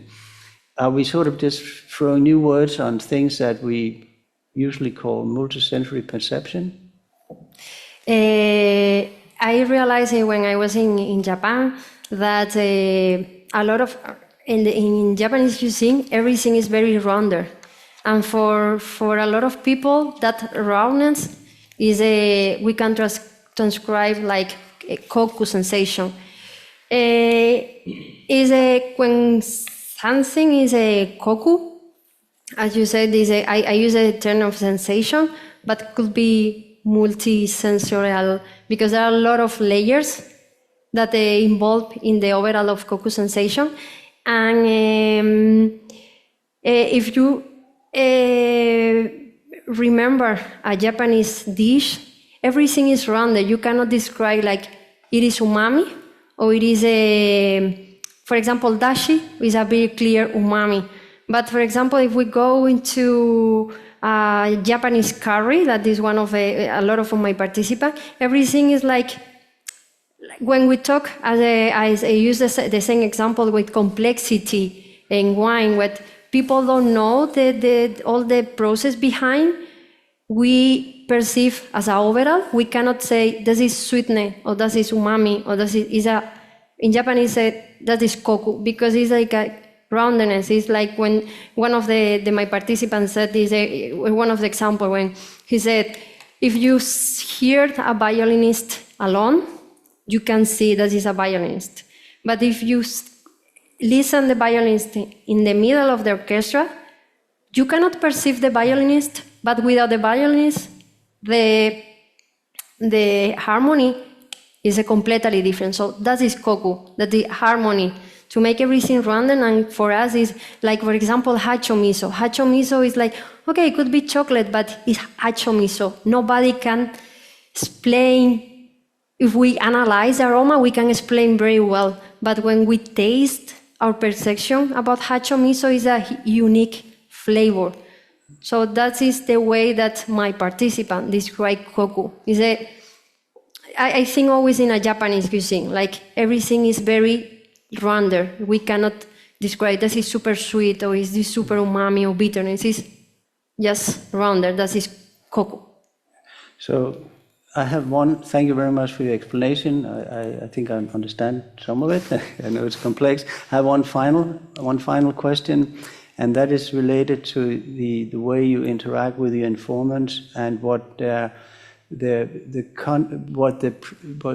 pre-knowledge they've got when they're going to tell you about a certain sensation. And I don't know if I dare to say. I mean, would it make sense to make tasting blinded tasting here, where you sort of try to with the description of the Koku sensation? Would that be the same if you did not know what you were eating?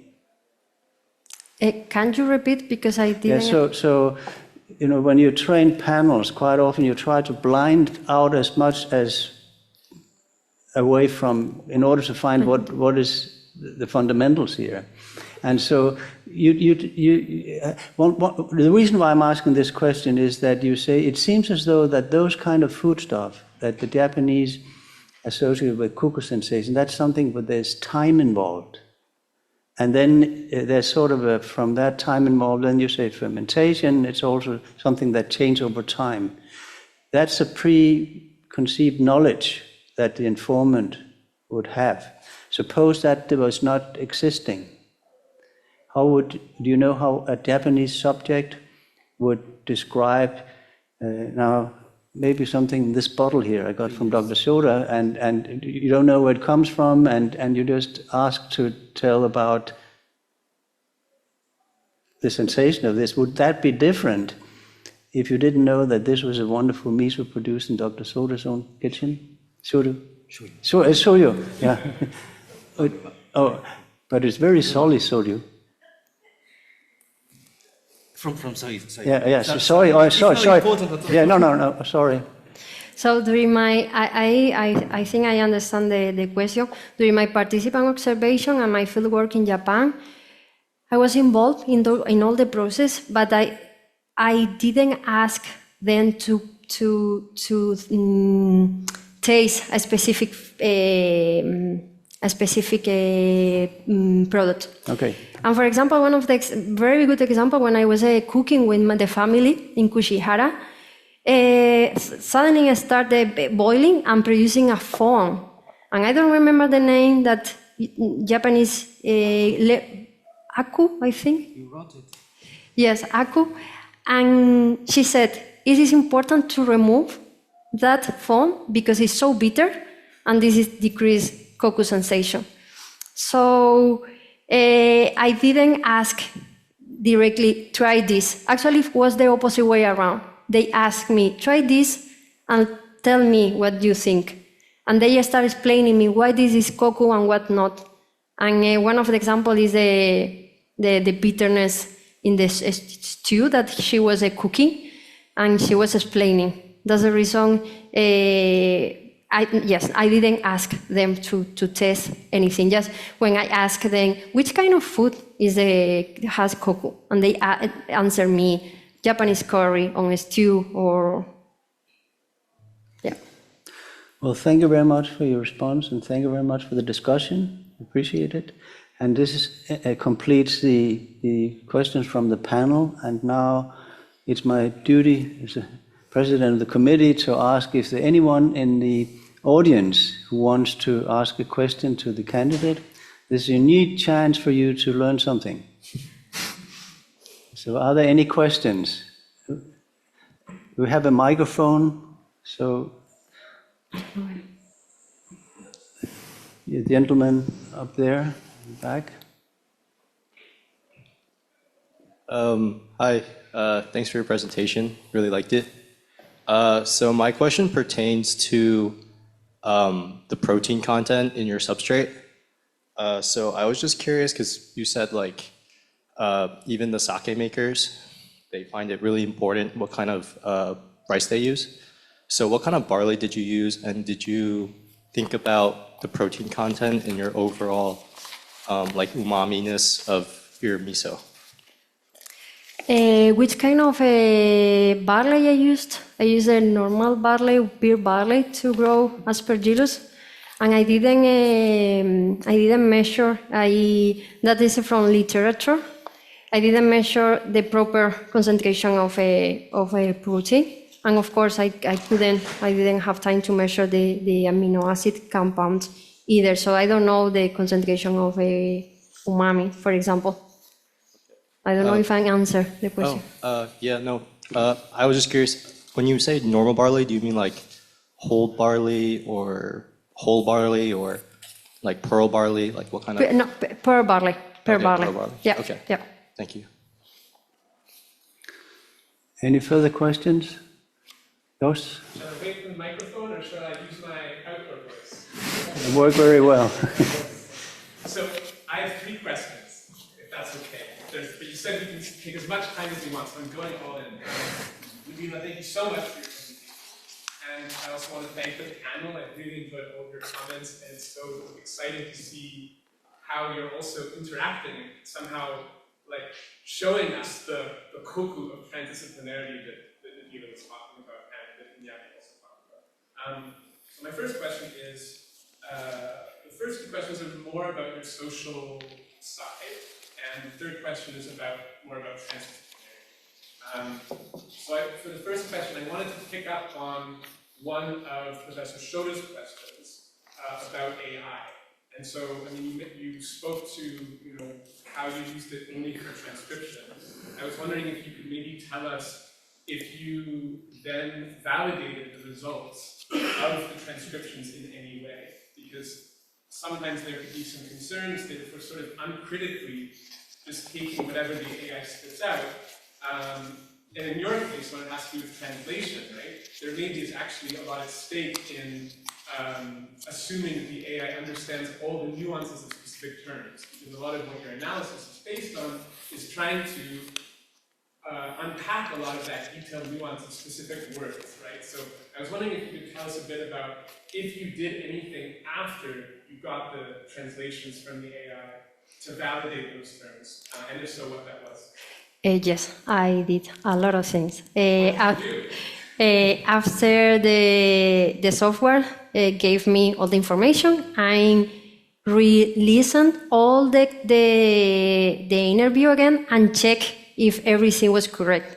In the case of a Japanese, I have a person, Japanese person, who did that for me because I don't speak Japanese, so it was completely a huge challenge to learn Japanese for read properly my interview. So all the interviews in English, I did. I listened all the interview again and just checking what the whisper said. And then with the Japanese part, one person from Japan helped me to listen again on the interview and write what a whisper said as well.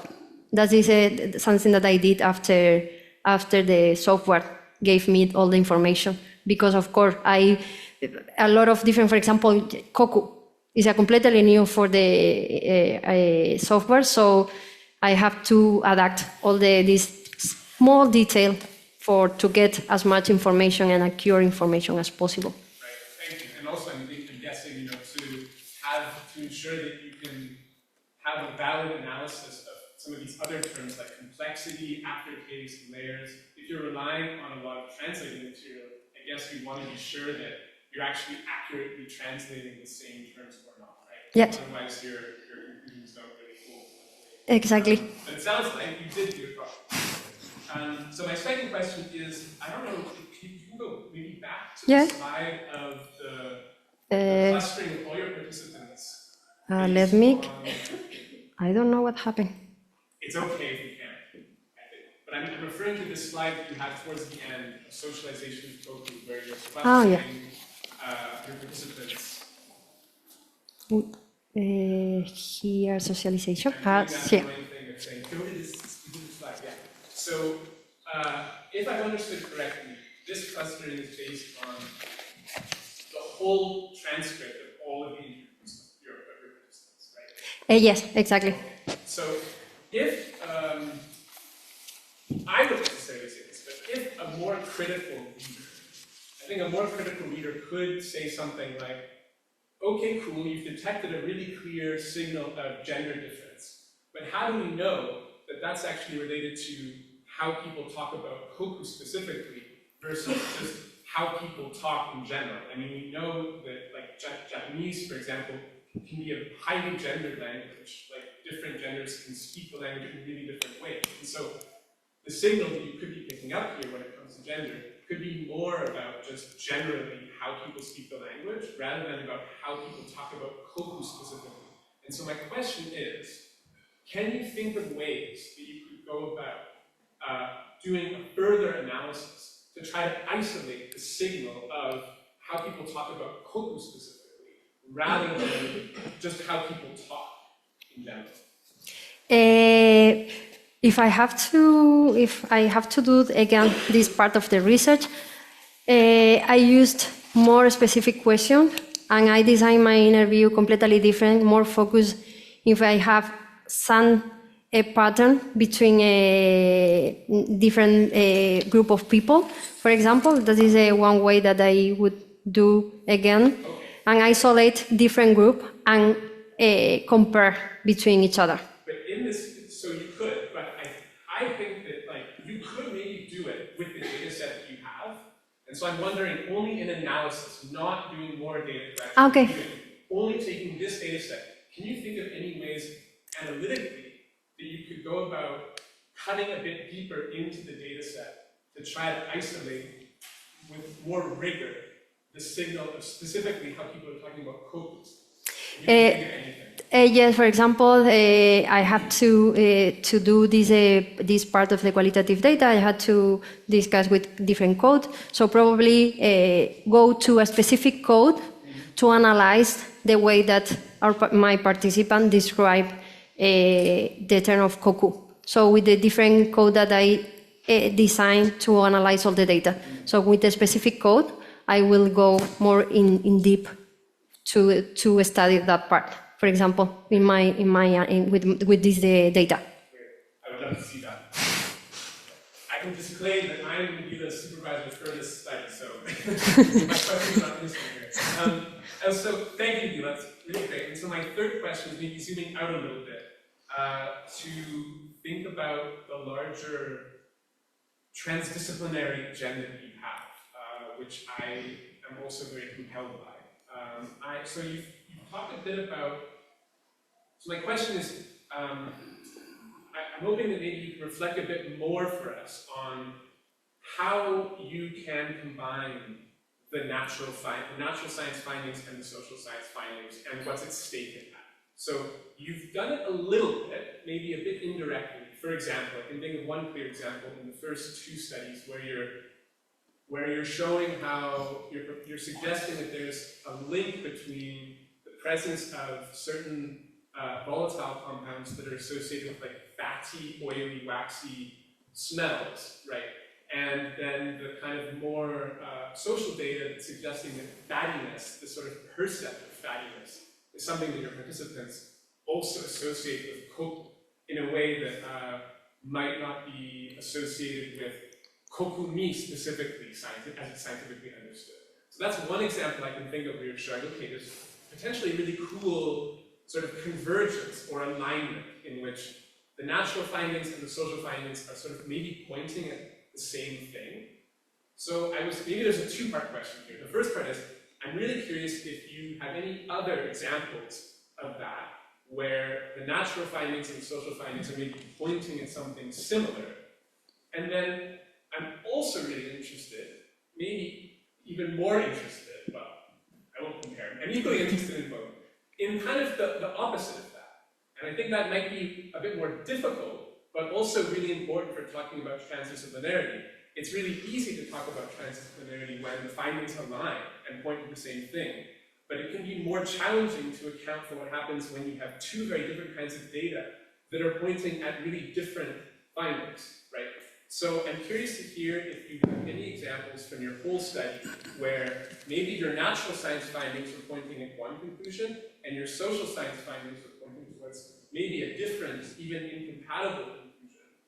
And if so, how you would try to account for that and what implications that would have for how you're arguing to us that we should think about and practice transdisciplinarity.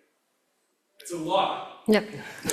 I can repeat any of the parts, so you can take it step by step. Can you repeat the first? Yeah, the first. Maybe there's three things. Okay, so the first one is, do you have any other examples where the natural and social findings converge on something?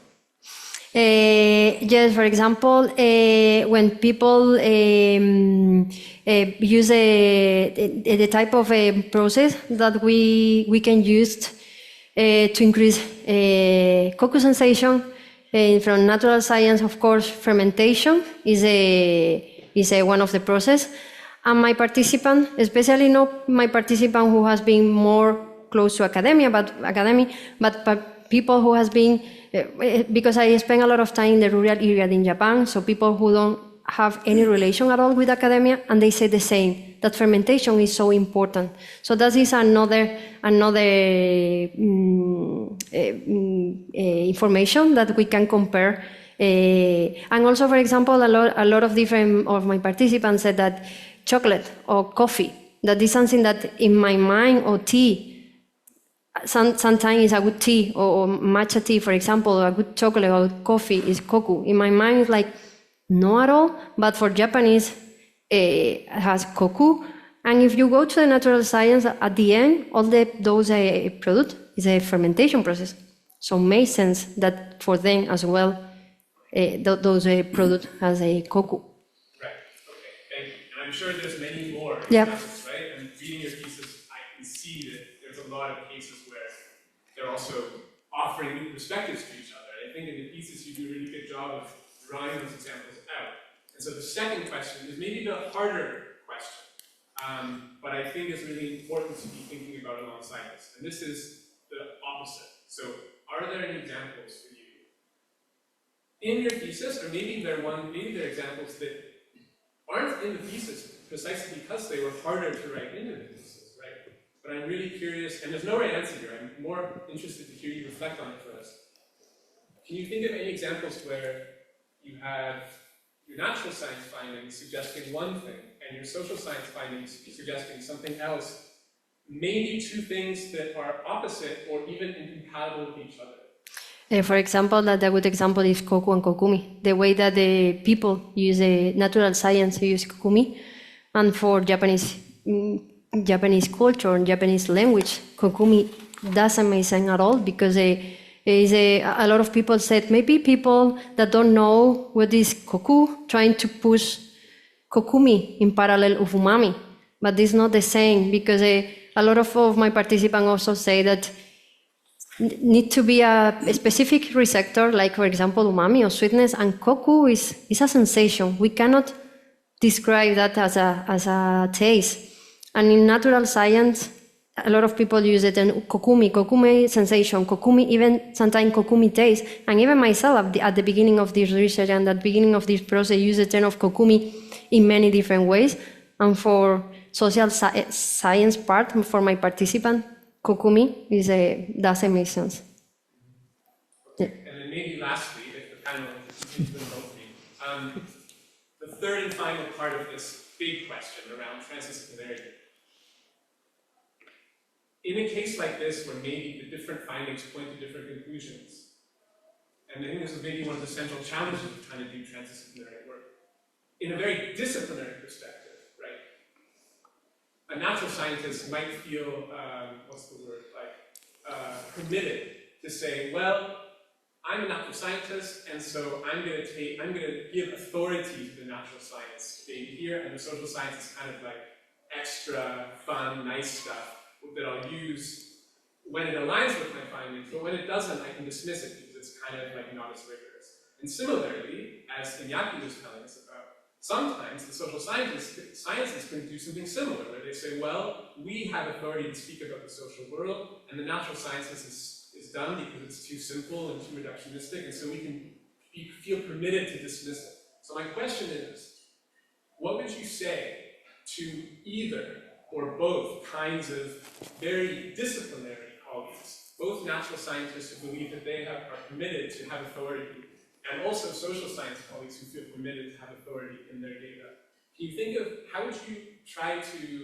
what would you say to each of them to try to convey the value of treating these different kinds of data in a non-hierarchical way, in a more symmetrical way? I always said that in order to work in a transdisciplinarity work, and in some point, in my case, for example, I don't know who I am right now because I'm thinking in many different ways. Especially, researchers need to work a lot in their ego in the field, that we cannot explain everything from one perspective. So in order to understand between each other, we need to understand as well that we have one way to think, but there is a lot of different ways, and for some topic like, for example, sustainability or food system, it is important both ways, and it is important that people talk each other. And of course, it's important as well because at the end, even if we talk now in English, we talk different language. So we need to learn we need to combine a language or build bridge in order to understand both. And in this process, at least in my case, I feel very frustrated and very lost, because the limitation of the research at the end is myself, the way that I think that I cannot understand, in my case, social science. So that is just to go into the floor and think that both ways are completely agree, and we need both way to thinking in order to understand. Thank you. Yeah, thanks so much. Thanks for the panel. Thank you very much. Are there any further questions from the audience? You have a question there?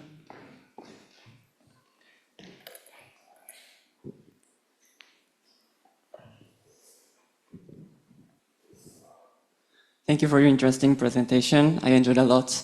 I have two questions. First, from the scientific part, if I understand correctly, you told us that the production of Koku peptides correlates, negatively correlated to like aroma compounds or something. So my question is like, is there possibility to like other factors affect the aroma compounds, or like the production of Koku peptide directly affects the production of aroma compounds, or do you know like something about the mechanism between these two? For example, the first chapter, there are a lot of aldehydes that they were correlated with some Kokumi peptide, negative correlated with some Kokumi peptide, that they are from the degradation of different aromatic amino acids such as valine, phenylalanine, that is so important for gamma-glutamyl valine, phenylalanine, and also leucine.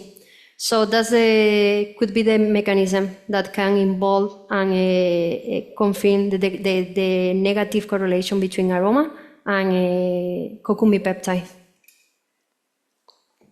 Thank you so much. And another question is, well, actually, I'm from Japan, and I was wondering during the presentation, like, what I would say if you asked me, like, what is Koku for me? And still, I'm not sure, but at least I think maybe the bitterness should be one of the key components when you talk about the Koku sensation. So I'm not sure if the reduction of bitterness necessarily contribute to the enhancements of Koku sensation. So I would like to ask you, why did you decide to focus on the bitterness reducing function of Koku peptide? I was very focused in bitterness reduction because it's one of the challenges to produce plant-based. So that is the reason, and for me, my approach was to using Kokumi peptides in order to address that problem in plant-based. Yeah. Thank you so much. Any further questions? In the back?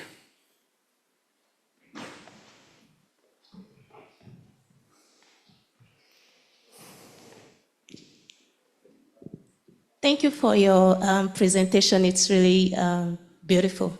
So my question, I think, is just for my own curiosity. I understand you used aspergillus because of the grains, and you were following the miso process.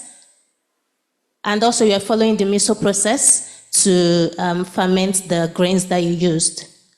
So my question is, do you think there's a probability of achieving the same Koku sensation, or increasing the Koku sensation by introducing probably bacillus, for instance?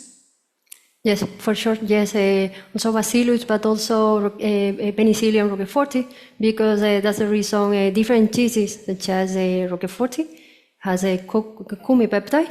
So you can, yes, I use Aspergillus oryzae because I was more focused in miso fermentation, miso process. But of course, you can use bacillus, different kind of bacillus, but also Penicillium roqueforti, and also Camemberti. So there are a lot of different microorganisms involved in the evolution and the production, a lot of Kokumi peptides through fermentation as well. Yeah. Thank you. Any further questions? That seems not to be the case. So then we are ready to close this part of the session. So thank you very much to the doctoral candidate for her presentation, and thank you to the audience for good order. And so now I will ask Nabila to leave the room together with the audience, and then the committee will convene here together with the secretary, and we will make our judgment, final judgment of the thesis. Thank you so much. And we'll come back to you. Okay, thank you so much.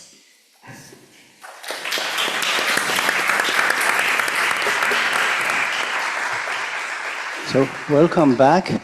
And it's my great pleasure to announce the unanimous vote of the committee that Nabila thesis is excellent, outstanding, and you awarded the cum laude.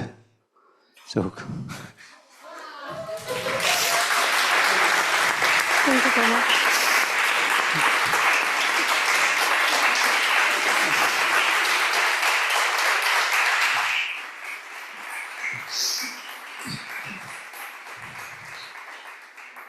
So congratulations. Thank you so much. And before we congratulate you, and I guess we're going to have a glass, for the benefit of the audience, I'll just read a few words about the committee's opinion about your thesis.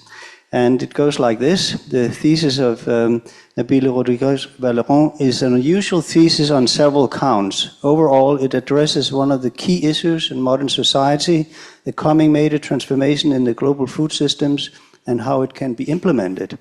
A planned forward agenda and a dramatic cut in our food waste are pressing issues for reasons of climate change, use of the world's natural resources, and providing a sustainable, healthy, and equitable diet for a growing global population. Nabila's approach is here to notice as a start that without a focus on taste, this transition will not take place because people eat food.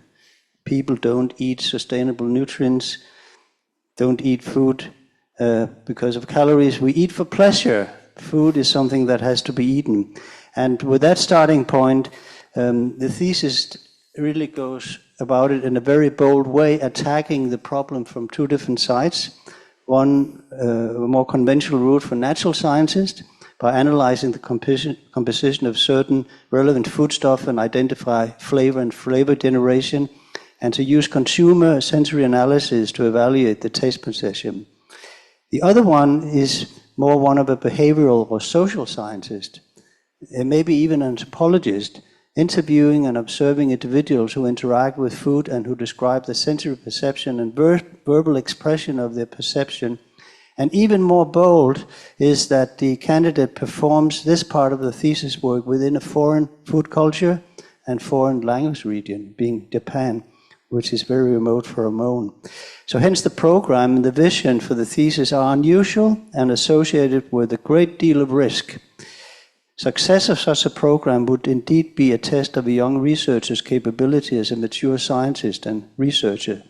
Does she succeed? Yes, she does, and with flying colors. So the thesis is a very mature piece of work, scientifically and scholarly, and it's unusual, bringing together both natural science and social science, and it sets new standards for interdisciplinary research work of young scientists on a set of problems that are not only interest from the point of view of fundamental science, but also for society. And then finally, I guess the formal statement is that there's no doubt that this thesis has led to advances in the field and is of outstanding character. It fulfills the conditions, international standards for a PhD degree from a university with an international reputation within the field of gastronomic sciences. And I think this is also the point where we should congratulate the three advisors, in particular Juan Carlos, the main supervisor, and the two external supervisors, Pia Sørensen and Josh Evans. You've done remarkable well with a student who's now going to fly out in the world on her own. So congratulations. Thank you so much.